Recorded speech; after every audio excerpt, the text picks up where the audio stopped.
سرور کائنات صلی اللہ علیہ وسلم کے آنسو اور مقدس مقامات کی روحانی حقیقت۔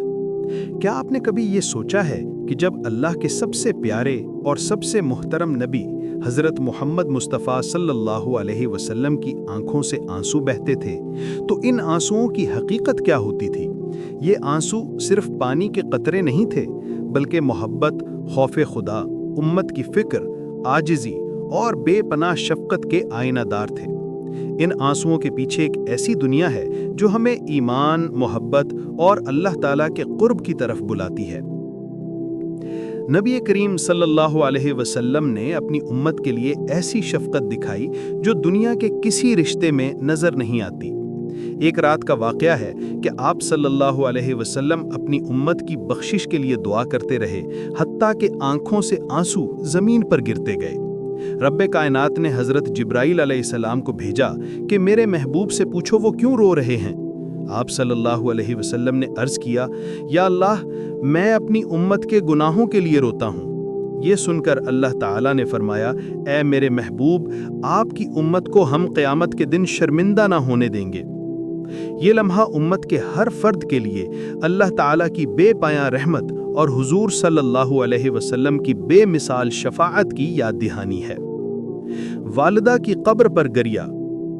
جب آپ صلی اللہ علیہ وسلم کو اپنی والدہ محترمہ حضرت آمنہ رضی اللہ عنہا کی قبر کی زیارت کی اجازت ملی تو آپ وہاں اتنے رقیق القلب ہو گئے کہ شدت جذبات سے آنکھوں سے آنسو بہنے لگے۔ آپ صلی اللہ علیہ وسلم کے ساتھ موجود صحابہ کرام رضوان اللہ تعالی علیہم اجمعین بھی اس منظر کو دیکھ کر آبدیدہ ہو گئے۔ یہ واقعہ ہمیں سکھاتا ہے کہ والدین کی یاد، ان کے عزت اور ان کی دعاؤں کی قدر کرنا ہماری زندگی کا لازمی حصہ ہے۔ اہل بیت سے محبت کی جھلک۔ غزوہ بدر کے قیدیوں کے موقع پر جب آپ صلی اللہ علیہ وسلم کے سامنے حضرت زینب رضی اللہ عنہ نے اپنی والدہ حضرت ختیجہ رضی اللہ عنہ کا ہار بطور فدیہ بھیجا تو آپ صلی اللہ علیہ وسلم کی آنکھیں بھر آئیں۔ یہ آنسو صرف زیور دیکھ کر نہیں تھے، بلکہ یہ اس ہستی کی یاد کی جھلک تھی جنہوں نے اسلام کے ابتدائی دنوں میں سب کچھ قربان کر کے آپ صلی اللہ علیہ وسلم کا ساتھ دیا۔ خشیت الہی اور راتوں کی دعائیں۔ رات کی خاموشی میں جب سب لوگ آرام کر رہے ہوتے، آپ صلی اللہ علیہ وسلم تہجد میں کھڑے ہو کر قرآن کی تلاوت کرتے۔ کبھی آپ صلی اللہ علیہ وسلم فرماتے، میری آنکھوں کی ٹھنڈک نماز میں ہے۔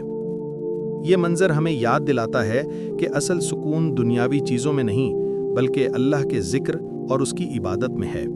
ناظرین، اگر آپ چاہتے ہیں کہ اس طرح کی ایمان کو تازہ کرنے والی باتیں آپ تک پہنچتی رہیں تو ابھی ہمارے چینل کو سبسکرائب کر لیں۔ غار ثور۔ ہجرت کے وقت جب دشمن تعاقب کرتے ہوئے قریب آ گئے تو آپ صلی اللہ علیہ وسلم حضرت ابو بکر صدیق رضی اللہ عنہ کے ساتھ اس غار میں موجود تھے۔ حضرت ابو بکر نے خوف ظاہر کیا، مگر آپ صلی اللہ علیہ وسلم نے فرمایا، غم نہ کرو، بے شک اللہ ہمارے ساتھ ہے۔ یہ الفاظ آج بھی ہر مومن کے دل کو یقین اور سکون بخشتے ہیں۔ ہمیں کیا سیکھنا چاہیے؟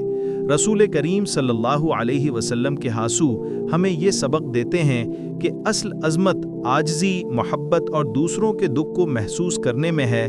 ہمیں چاہیے کہ ہم اپنے رشتہ داروں اور بھائیوں کے ساتھ محبت اور تعاون کو بڑھائیں، معاشرے میں اتفاق، اتحاد اور بھائی چارے کو فروغ دیں۔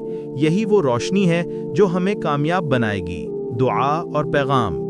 یہ آنسو، یہ مقامات اور یہ واقعات ہمیں یاد دلاتے ہیں کہ ایمان کا سفر دل کی گہرائیوں سے شروع ہوتا ہے۔ اللہ تعالیٰ سے دعا ہے کہ وہ ہمارے دلوں کو نرم فرمائے، ہمارے گناہوں کو معاف فرمائے، ہمیں اپنے محبوب صلی اللہ علیہ وسلم کی سچی محبت عطا کرے اور ہمیں ان مقدس مقامات کی زیارت بھی نصیب فرمائے۔ آمین یا رب العالمین۔ اگر یہ ویڈیو آپ کو پسند آئی ہو تو اسے دوسروں تک ضرور پہنچائیں اور ہمارے چینل کو سبسکرائب کرنا نہ بھولیں تاکہ ایمان افروز پیغام آپ تک ہمیشہ پہنچتا رہے۔